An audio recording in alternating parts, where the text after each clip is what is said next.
and a warm welcome back to the kitchen. So my name's Tracy if you're new here, and this is our smallholding adventure. Once a week I'm putting out new canning recipes. So at the moment I'm doing pressure canning recipes.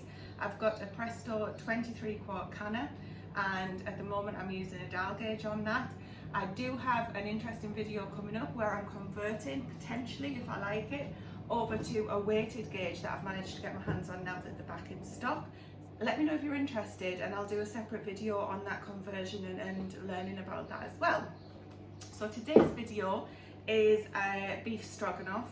So basically the idea of doing this once a week is to get some meals on our shelves for, you know, days when life happens and we don't feel like cooking from scratch, or where we're too busy in the garden, or long days after work.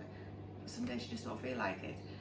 So I'm trying to get some batch cooking done, which is some of the videos that are coming up as well. Let me know if you're interested in that. And through canning, as we're moving into the harvest season, I'm hoping to be able to can, pressure can and water bath lots of items from our garden. We're not quite there yet, but for now we have this fantastic book. So this is a safe recipe from the all new ball book of canning and preserving. It's a slightly different format of book than the other ones, and what I mean by that is, what do I mean by that? It leaves, I feel the way that it's written isn't as precise as the other books. However, for this recipe that I'm doing, the beef stroganoff, it's absolutely fine. So let me take you through the ingredients, and this is the first time that I've raw packed anything, so I'm hoping that it's going to work. But I've got all the ingredients prepared. It's turning out to be a really quick process, so these canning videos should start to get shorter and shorter, and it's more about showing you the recipes. By the way, as we start using these meals later on in the year, I'll just show you what they look like as well. The only one that we've actually tried at the moment is the chilli, which was delicious. Oh, and I did get asked for the chilli video why I didn't put red beans in, or where the red beans were. So the kidney beans. We actually use different any beans that we feel like, but we add them in at the end when we're reheating, rather than put them in, because we find that they go to mush if you put them in. So yeah, don't add the beans at that stage, or I don't add the beans at that stage. So yeah, this is the book. I'll leave a link down below for this one. And the beef stroganoff, we are going to be making 4 500ml or pint jars today. So this would make 2 quart jars, or 1 litre jars if you were using those. But please remember, if you don't already know, make sure that to ensure the proper pressure within your pressure canner, you must always can with at least 4 pint jars, 500ml jars, or 2 quart jars, litre jars, for safe practices. So please do those as a minimum. Don't suppose you'd want to do any less anyway. And another thing is that I'm doing only a small amount of these at a time until we've actually tried the recipes, because, you know, I don't want to go canning 16 jars of something just to find out that actually nobody likes it.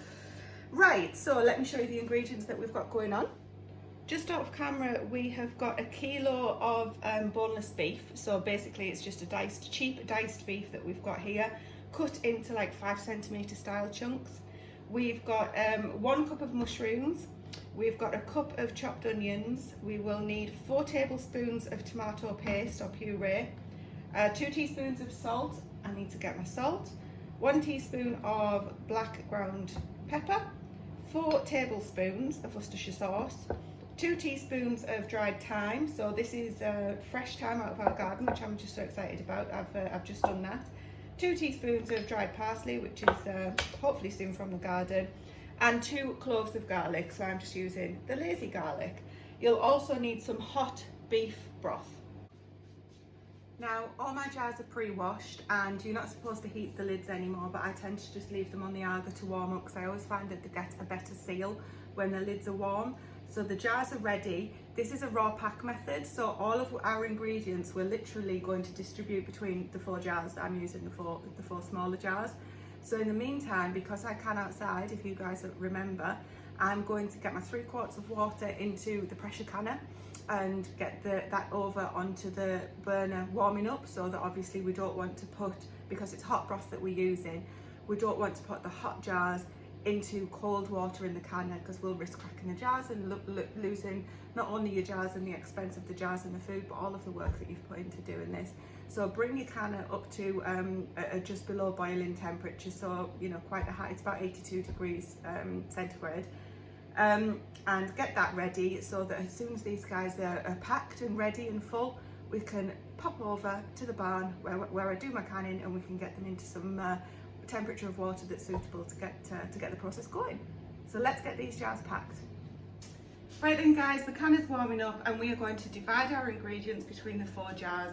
I've also got about 400 ml of hot water that I'll be putting a beef stock cube in, and that will become our hot broth. If you've got homemade broth, that's great. I don't, so my hands are washed. I'm just going to crumble that in there. And that'll dissolve. I just need to wash that off now. So it says you might need not need much broth. Remember, the meat will produce its own. So we're going to look for about 250 grams of meat in each jar. So a quarter in each. I'm eyeballing it. Oops. So this is a kilo of meat in total. And remember, the jars at the end will be wiped down with vinegar around the rims, so you know where I'm catching the rim here, that's fine, because we'll make sure that they are thoroughly cleaned before they go into the canner.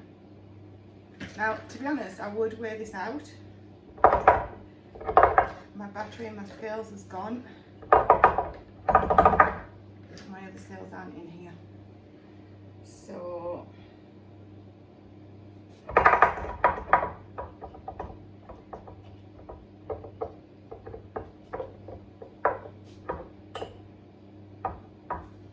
right, looks about right. I'm going to give my hands a wash.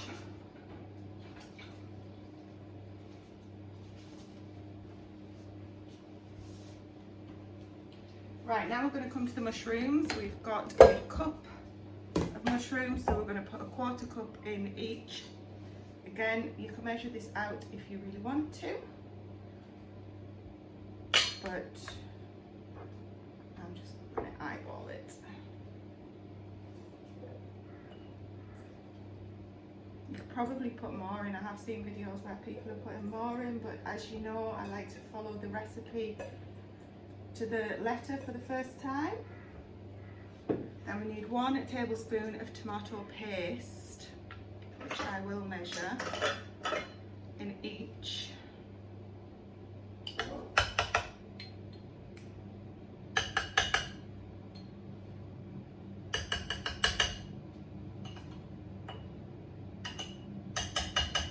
Okay.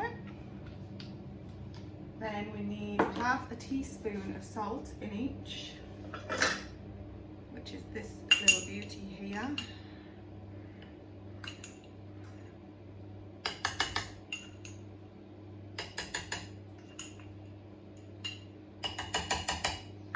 Quarter teaspoon of pepper. Dog's coming in to see who I'm talking to.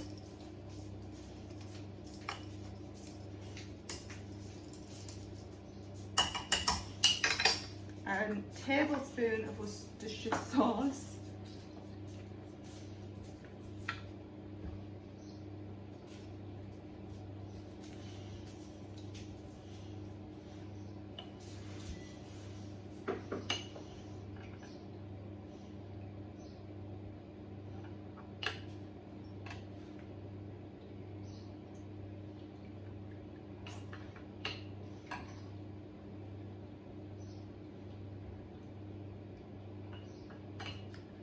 One had a little bit less in.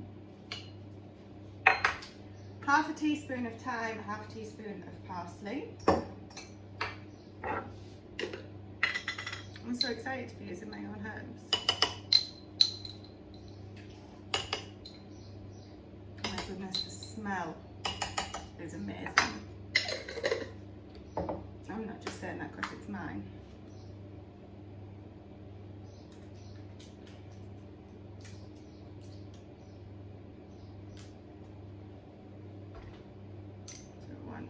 is why I don't like shop bought as well, because you can literally just get a half teaspoon one in. Anyway. Right, now it's time for the garlic. So you want the equivalent of half a clove in each. This is probably a little bit more. I'm okay with that.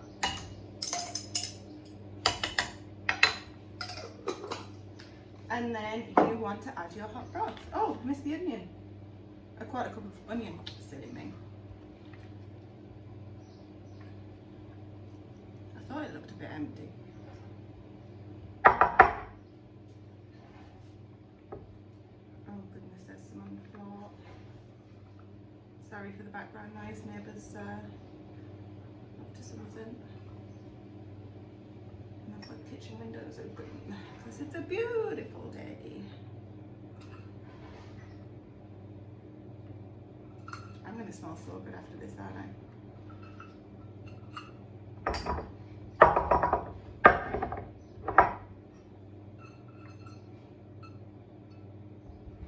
Right, and then I'm going to find these onions that have run away.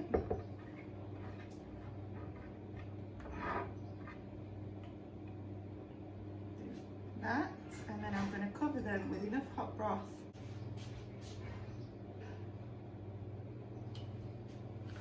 We're going to cover it with enough hot broth to leave 1 inch of head space. So that will be literally down to this bottom ring here. So for those of you that don't know, the rings, where are we? So to just below the bottom ring is 1 inch. But use a ruler or a proper checker to check.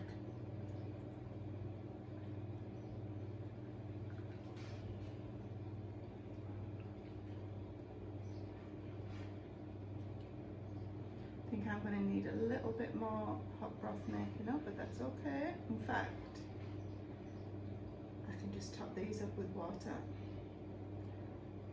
Okay, so just over 400 ml will have worked perfectly for that.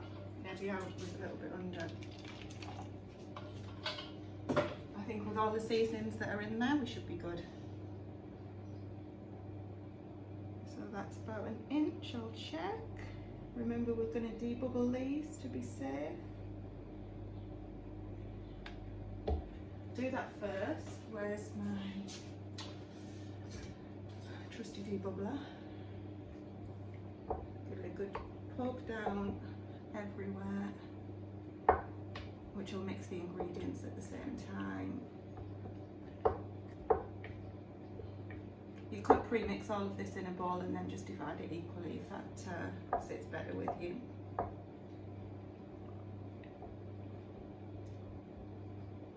Save you sort of having to do it this stage, but it's fine with me. My goodness, that looks amazing already.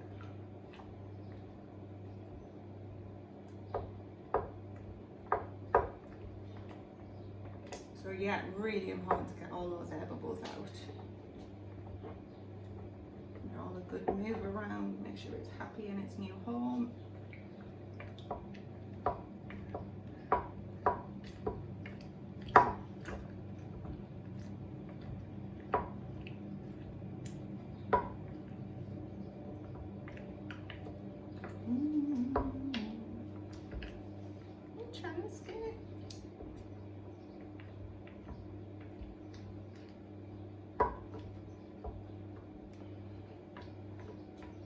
Wow, I think this is going to be a keeper already. These jars are warming up nicely.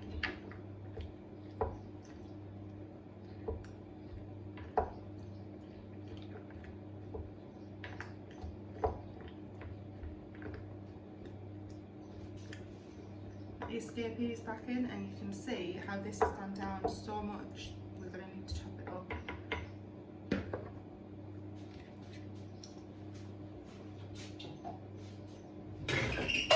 Make sure it's boiling.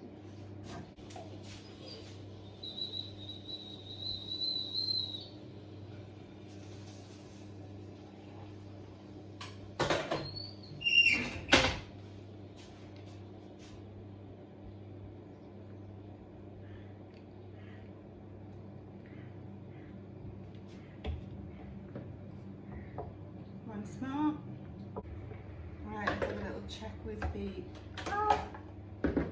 ruler. That's looking good. Yeah.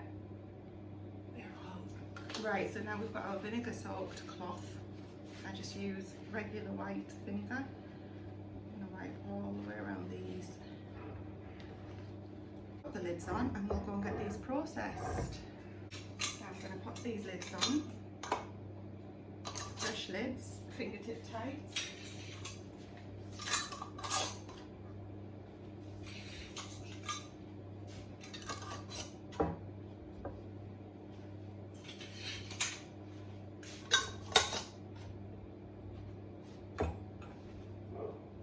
Not too tight, just fingertip tight, so you're not trying to wrench it round. I'm going to get these taken over to the canner, and we are going to, so we're going to process pints for, so these 500 mils for an hour and 15 minutes, and quarts would be an hour and 30 minutes. I'll see you over there. So we've got our 3 quarts of water in the Presto 23 quart canner, and we have the canner rack in the bottom, so I'm going to pop the jars on, and then I'm going to bring this to a boil so that the steam starts venting, and then we'll vent for 10 minutes. Remember to check that your vent pipe is clear. This button here at the moment is down because the pressure canner has no pressure in it, and the dial is telling me that we're at 0. So I'm going to bring the heat up to get the steam venting from here. Once it starts venting, set your timer for 10 minutes, and then when it's reached your 10 minutes, pop your pressure regulator on. Vented for 10 minutes, I've put the regulator on, and the canner is pressurised because this has popped up. So we are now going to wait for this pressure dial to reach 11, which is 11 psi, which is what I canner at my altitude, but you best check yours for yours. I've had to come inside because my neighbour is being really noisy. They're doing some renovation work, and of course you can't do that quietly, so you'll probably hear it actually in the background, but it's certainly quieter than it would be as if I was still stood out there. It's funny because we only have one neighbour, so you know, I can't complain. Anyway, so what I've done now is I've set my timer for an hour and 15 minutes, so the canner is maintaining 11 pounds of pressure. I will not be leaving it unaccompanied. Someone sat there just watching it for me at the minute, but yeah, just leave it run. Once it's reached the 11 pounds of pressure, set your timer for 75 minutes or an hour and 15 minutes, and just make sure it maintains the pressure. And I'm saying 11 pounds, obviously it's whatever pressure it is for your area. So 11 pounds for me, and let it run its course. Make sure that it doesn't drop below the 11 pounds. If it does, you'll have to start your timer again. So that's a big no-no. It can go a little bit over, but ideally try and keep it at the 11. And then when it finishes the 11, just turn the heat off, let it depressurize. You know, that's going to take a little while. Don't be in a rush to get the lid off, and we'll go from there. I'll meet you back in the barn in a sec. So I'm going to take this off. It's still hot. We can see that this agrees with this in that it's down, saying that there's no pressure left in the canner.